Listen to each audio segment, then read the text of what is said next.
وہ اچھے کردار کا نہیں تھا کیونکہ بہت واہیات گانے اپنی پاکٹ ٹیپ ریکارڈر میں لگائے رکھتا تھا، مگر ہم اس طرح ظاہر کرتی جیسے ہم اس کا کوئی نوٹس نہیں لیتی ہیں۔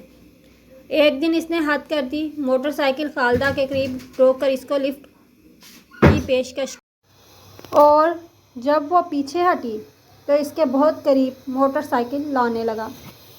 وہ گھبرا گئی اور اس کے ہاتھ سے کتابیں گر گئیں۔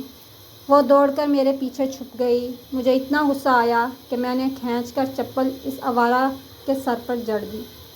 اس سے پہلے کہ وہ کوئی کارروائی کرتا، ادھر ادھر سے لوگ جمع ہونے لگے۔ اپنی پٹائی کے ڈر سے وہ بھاگ کھڑا ہوا، مگر جاتے جاتے اس نے جھپٹ کر میرا پرس چھین لیا اور یہ جا وہ جا۔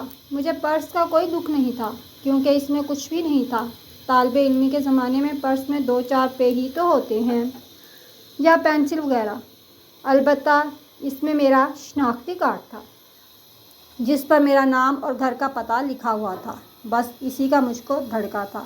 اس حادثے کے بعد وہ دوبارہ ہمیں دکھائی نہیں دیا تو ہم نے سمجھ لیا کہ وہ ڈر گیا ہے، اب ہم کو تنگ کرنے نہ آئے گا۔ فائنل ایئر کے پیپر ختم ہوئے تو میں گھر بیٹھ گئی۔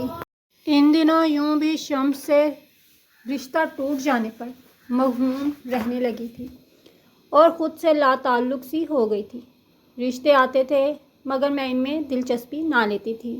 اماں کچھ بتانے کی کوشش کرتی تو چڑ کر کہہ دیتی کہ جہاں مرضی بیاہ دیں، مجھ سے کیوں پوچھتی ہیں۔ انہی دنوں میرے لیے ایک رشتہ آیا، سنا کہ بڑے امیر لوگ ہیں، لڑکا بھی تعلیم یافتہ ہے۔ اماں نے ہاں کر دی۔ انہوں نے جلد شادی کی تاریخ مانگ لی۔ ابا نے بہت روکا کہ غیر لوگ ہیں، جلد شادی غلط ہوتی ہے، مگر والدہ مجبور تھیں کیونکہ یہ لوگ جہیز نہیں لے رہے تھے، صرف لڑکی کو بہو کے طور پر رخصت کر کے گھر لے جانا چاہ رہے تھے۔ اور ابھی تو آپا بھی بیٹھی تھیں، ان کا رشتہ نہیں ہو رہا تھا۔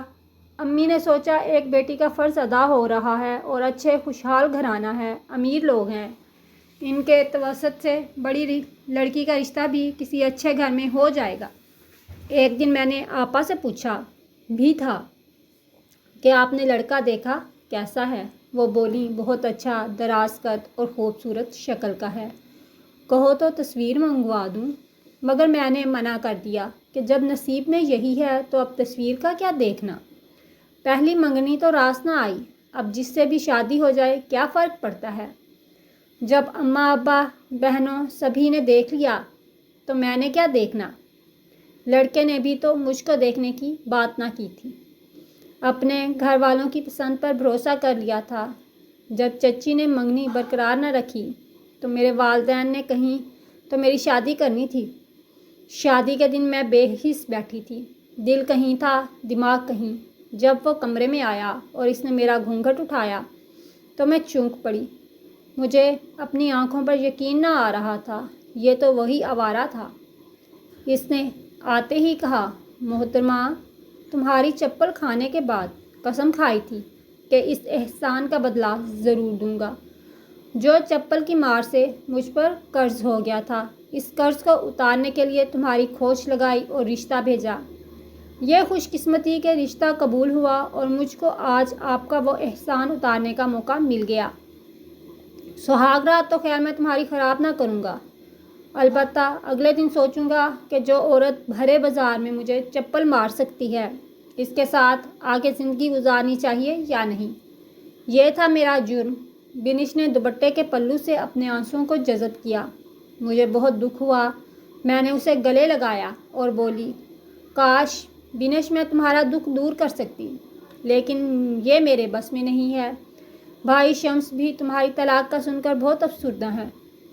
وہ کسی دن ابا جان کے ساتھ تایا ابو اور تائی جی کے پاس آئیں گے۔ گھر جا کر میں نے والدین کو تمام صورتحال بتائی۔ والدہ تو خاموش رہیں لیکن ابا جان کی آنکھوں میں نمی تیر گئی۔ بنش کوئی غیر نہ تھی، ان کے سگے بھائی کی بیٹی تھی جس کو وہ اپنی اولاد کی طرح چاہتے تھے۔ ان کو بہت دکھ تھا۔ اگر امی اپنی چال بازی سے اس رشتے کو ختم نہ کرتی تو آج ہمیں بنش کی طلاق کا صدمہ نہ سہنا پڑتا۔ اس واقعے کے بعد میں نے نوٹ کیا کہ بھائی جان بجھے بجھے اور گمسم رہنے لگے ہیں۔ منگنی ٹوٹنے اور بنش سے شادی نہ ہونے کا دکھ تو انہوں نے کسی طور چھین لیا تھا، لیکن اب طلاق کا افسوس ان کو اندر ہی اندر کھائے جا رہا تھا۔ سچ ہے، جو ساتھی پیارا ہو، خواہ اسے انسان حاصل کر سکے یا نہیں، لیکن دل میں سچا پیار ہو تو اپنے محبوب کی جدائی سے زیادہ اس بات سے اضطراب رہتا ہے کہ میرا محبوب اجڑ گیا ہے، پھر اسے اپنی خوشی بھی خوشی نہیں لگتی۔ بھائی کو بھابھی کے روٹھ جانے کا دکھ تھا۔ ہم بھی چاہتے تھے کہ جب شمس بھیا کی شادی ہو چکی ہے اور گھر آباد ہو گیا ہے تو آباد ہی رہنا چاہیے، اب اس گھر کو اجڑنا نہ چاہیے۔ ہم نے کبھی یہ نہیں سوچا کہ اگر ہماری بھابھی ہمارے ساتھ کھل مل کر نہیں رہتی اور ہمیں اہمیت نہیں دیتی تو نہ صحیح، یہ دونوں ایک دوسرے کے ساتھ ہنسی خوشی زندگی بسر کریں، یہی ہمارے لیے بہت ہے۔ امی اور ابا جان نے کافی کوشش کی، کئی بار بہو کو منانے بھی گئے۔ ان کے والدین نے کہا، ہم تو آپ سے ناراض نہیں اور نہ آپ سے کوئی گلہ ہے، ہماری بیٹی کو راضی کر لیں، ان کو کچھ گلے شکوے ہیں۔ امی نے کہا، آپ کی بیٹی نے گھر کا مطالبہ کر دیا تھا۔ ہم نے کہا کہ ہم کرائے کے گھر میں چلے جاتے ہیں، ہماری بہو علیحدہ رہنا چاہتی ہے، بے شک رہے۔ تب بھی بہو نے اعتراض کیا، آپ لوگوں کا گھر میرے رہنے کے لائق نہیں، میں ایک عالیشان بنگلے سے آئی ہوں، تنگ گھر اور اتنے سارے لوگوں میں نہیں رہ سکتی۔ میرے بیٹے نے یہ فرمائش بھی پوری کر دی۔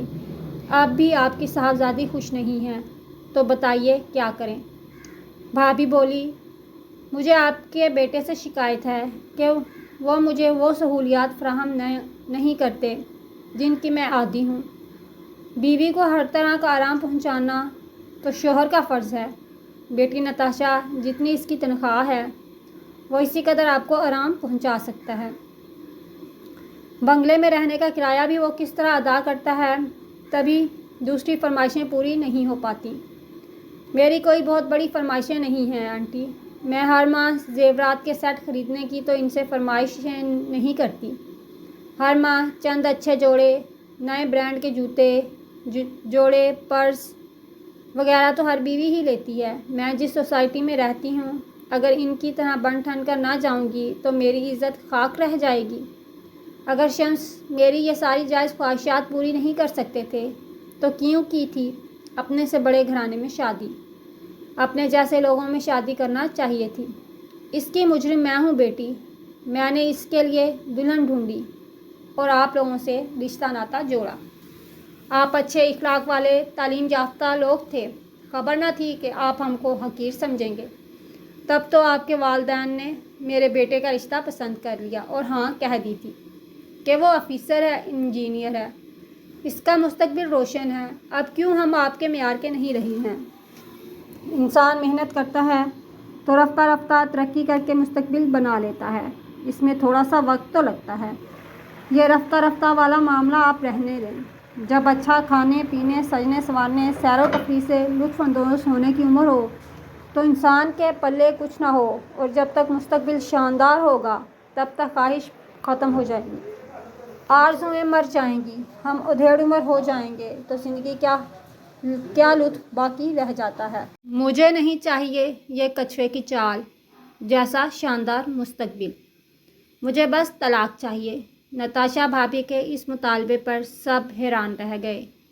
امی کی لالچ کا جواب بہو کی طرف سے بھی لالچ سے ملا، گویا جیسا بویا ویسا کاٹا۔ نتاشا کو اس کے ماں باپ نے بھی سمجھایا، کیونکہ شمس بھائی کو وہ اچھا جانتے تھے اور ہم ایسے بھی گئے گزرے لوگ نہ تھے، خوشحال تھے، مکان اپنا تھا، کچھ زرعی زمین تھی۔ میرے بھائی تعلیم یافتہ اور برسر روزگار تھے، آفیسر تھے، مگر چھوٹے آفیسر تھے، کیونکہ ابھی انہوں نے اپنے کیریئر کی ابتدا ہی کی تھی۔ بہرحال جب بات نہ بنی تو میرے والدین اپنا سا منہ لے کر آ گئے۔ انہوں نے شمس کو بتا دیا کہ بہو کے والدین تو ٹھیک سوچ رکھتے ہیں، مگر نتاشا کی سوچ نئے زمانے کی ہے، وہ کوئی بات سننا اور سمجھنا نہیں چاہتی، اپنی خواہشات پل بھر میں پورا کر لینا چاہتی ہے۔ وہ چاہتی ہے کہ تم یہ مکان اور زرعی اراضی کو فروخت کر کے اس کے لیے شاندار گاڑی اور نیا گھر خرید کر اس کے نام کر دو، تبھی صلح ہو سکتی ہے۔ اگر تم کو یہ منظور ہے تو ٹھیک ہے، ہم سڑک پر آ جائیں گے تو بھی کوئی بات نہیں،